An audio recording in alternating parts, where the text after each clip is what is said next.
Hello and welcome CSI-135 Section 400 students. This will be the video tutorial solution set for lab number 7. I have the lab questions displayed in an alternate window, and I'll simply read those and go through each one individually. As you can see, I'm currently logged in as student CSI-135 B25. Question number 1 is, what is my plan? And so you would use the finger utility on TPB, which is my faculty user ID, and it says that my plan is that I have no plan. So the answer is that I have no plan. Question number 2, in your home directory, create the following directory tree. And it shows the tilde to represent your home directory. And it says CSI-135 underscore 0313 2013 slash labs slash week number 7 slash my labs, my underscore labs. And it asks you to try to go ahead and create this all in a single command. And so the -P will create any of those directories that don't already exist. And so the answer would have been make dir -P with the tilde and then the absolute path name of all the directories that you wish to create. Question number 3 asks you, using the Vader system user log, provide the full name, office number, and login shell for the user who's connecting to the Vader system from IP address 108.15.98.136. So we would want to run the last command.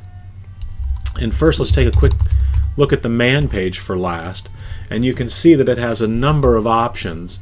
And one of the options that we're most interested in is going to be the option that displays full usernames and domain names in the output, so the -W. So if I do last -W, whoops, last -W, and then I'm going to grep on 108.15, and so you can see that there are a number of users coming from 108.15 IP addresses, but 98.136 is the user RHS.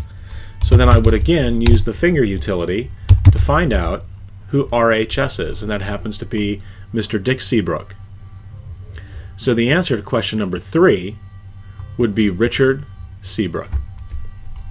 Okay, question number 4. At what email address can you use to contact the author of the utility last? So if we look at the man page again and come down to the bottom, you can see that the author is Michael van Smorenberg, and here is his email address. So that would be the answer to number 4. In the directory that you created in step number 2, create a shell script in the bash shell with the name QUES5.bash. The script will need to perform the following tasks. It'll need to clear the screen, print a welcome message, and then show the contents, or show the current system date and time. So if we use our history to go back to the command we used to create the directory, I'm simply going to use the cd command. We'll call it QUES5.bash. And again, we want to start the script with the magic number, followed by the absolute path name to the shell we wish to invoke when the script runs. And now I need to clear my screen. I need to print a welcome message. And we'll just say welcome to my script, and then show the current system date and time. And again, this is just a very simple script that you can type in to get you used to shell scripting. So I need to do the chmod u+x, or I could do chmod 755 or chmod 700 on my new script question5.bash. So now when I run question5.bash, you can see it says welcome to my script and then prints out the date. So that would be the answer to number 5, and that's what that script would look like. Question number 6. In the directory you created in step number 2, create a shell script in the bash shell with the name question6.bash. The script needs to perform the following tasks using the etc hosts file on Vader. And it simply says display only the line where the name Death Star appears. So we're going to call this question6.bash. Again, I start with the magic number followed by the absolute path name to the shell I want to invoke when the script is run. And I would simply cat etc hosts, and I'm going to grep-i, and remember the -i option with grep means case insensitive. So it will get Death Star even if I had it like this, right? So Unix is case sensitive, but the -i says, irrespective of whether it's uppercase or lowercase, match these characters for me. Alright, so let's see what this script does. So I'll do a chmod u+x on question6, and you can see we have two files in here, .bash, and now I'll do question6.bash. And there's the single individual line that contains Death Star. Question number 7. Create a function in your .bash profile file that performs the following tasks, and you can name the function anything you like. The function should print the current system date and time, and print a list of all the users currently logged onto the class system. So let's go to our .bash_profile file. I'm going to come down to the bottom. As you can see, we have a function here called who's on, and it echoes out the current system date and time and shows me a list of the users who are currently logged onto the system. And so that is what this function would look like. So if I save that and type in who's on, you can see it prints the current system date and time as well as the users currently on the class system. Question number 8. Using only a pipeline, create a command that will result in the following, or result in printing out the following output, and it needs to match what we have below exactly. And what I have below is simply a list of all the users on the class system using the TC shell. So to get that, I would cat the etc password file and grep on tcsh. And that is exactly what we have, almost. You'll notice that it's also alphabetically listed, so we would want to do sort. And now we have the output that we're looking for. So again, the command is cat/etc/password. I'm piping that to grep, and grep is grepping on tcsh, which is then being piped to the sort utility. And so it gives me an alphabetical listing by login ID of all the users on the class system using the TC shell. And that's the answer to number 8. Number 9 says, now in the directory you created in step number 2, create a shell script that does the exact same thing you did in number 8. So what we just did in number 8, we want to create a shell script, and we're going to look for last time we ran cd, so we're going to go back here. The script name is going to be question9.bash, and to make this easy, I'll simply grab this command here. We're going to copy that, and we're going to do the magic number followed by the absolute path name to the shell we want to execute this file, and then I'm going to add in my command. Alright, so if I do a chmod u+x, right, user adding execute permissions, and we'll do question9.bash. Now if I run this, it does the exact same thing.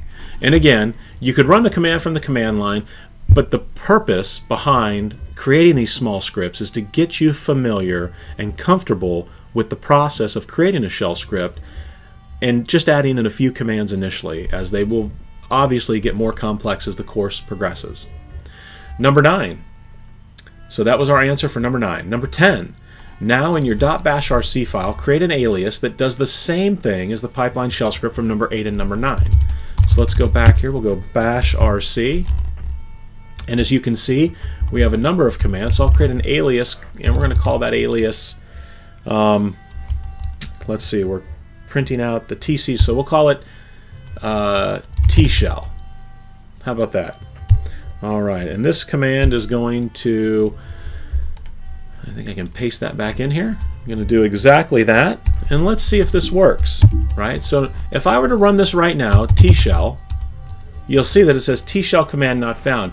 Remember, we need to source that .bashrc file. So it's ./.bashrc. right? Or I could have done dot space dot slash dot bash underscore profile, and it's going to go ahead and execute these things here, the messages we have to the screen, because if I cat my dot bash underscore profile, you'll see that one of the last lines should be, or is it in here? It's actually not in here. You can actually put the line source.bashrc. So if I were to edit the dot bash underscore profile, at the very end I could put in here source.bashrc. And that way every time the dot bash underscore profile gets read, dot space dot slash dot bash underscore profile, every time the dot bash profile gets read, it will also read and automatically read the dot bash rc. So now if I type tshell, you can see I now have an alias that I've created that will run that command. So let's cat the dot bash rc and grep on tshell. That way we only see that line, and that is exactly what that line would look like. All right, question number 11 asks you, using the etc password file, create a pipeline that will result in exactly the following output, and it needs to match what you see below exactly. And what we have is a list of user IDs, and let me cat etc password, and I'm going to grep on 155, and you can see here that the password file, each field in the password file, there's 7 fields here, right? And each user has these 7 fields. So here's a student called Army, right? And so if I cat the etc password file, and I am going to pipe it to head. And as you can see, it'll give you the first 10 lines, right? So in order to achieve the output that you see on the screen, where it shows you the user ID 0, the user ID 1, the user ID 10, the user ID 100, 103, 138, 139, 142, 153, and 155, you would want to look for those. You would want to look for the output and grep on those values to see what these share in common. So that's 153, there's 155. If I were to grep on 142, right? And you can see that these students all have something in common, but when we get down to 0 or to 10 or 100, you can see that there's more output here. So again, you're going to need to figure out what is the commonality between those lines and then how to get that input reverse sorted. Okay. Number 12. Now in the same directory you created in step 2, create a shell script. Whoops, there we go. I want to go back to that directory, my labs. So create a shell script that does the exact same thing you did in step number 11. The name of the script must be question12 underscore UIDs dot bash. Hint, use the cut command to define the field delimiter and the field you wish to use. Alright, so we wanted to create a script that's going to give us the same output that we received when we were doing the previous question. And so this one's going to be question12.bash. Again, you want to put the magic number in there, /bin/bash. You would put in your comments here to indicate who wrote the script. And the command that we use using the cut command was simply cat/etc/password. We're going to use cut and then the -d, and the d is the delimiter, and in the password file the field delimiter is the colon. Minus F3, we're going to do a reverse sort, and then we're going to do tail to only give us the last 10. So here's what that command would look like. Again, I do chmod u+x, and I do it on QUES12.bash. So if I type QUES12, there you go.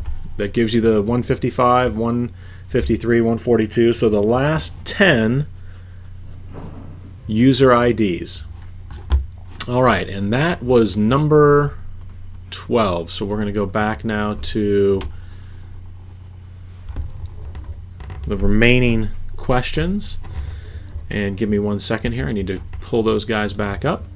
All right, that was number 12. So number 13, what does grep stand for? It stands for Global Regular Expression Print. And if I do a man on grep,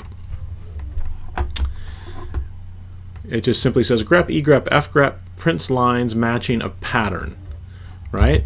But it stands for Global Regular Expression Print. I'm trying to see if it calls it out in here anywhere.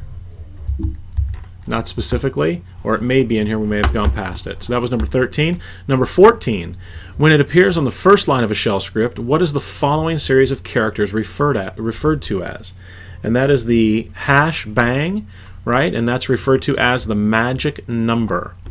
Question number 15, what is the difference between the two commands, /myscript or bash and then myscript? So where am I at? I'm in my labs. So if I were to type in bash, question 12.bash, what's happening is I'm actually spawning a subshell, or calling this with a second instance of the bash shell to run. Whereas when I type in /myscript,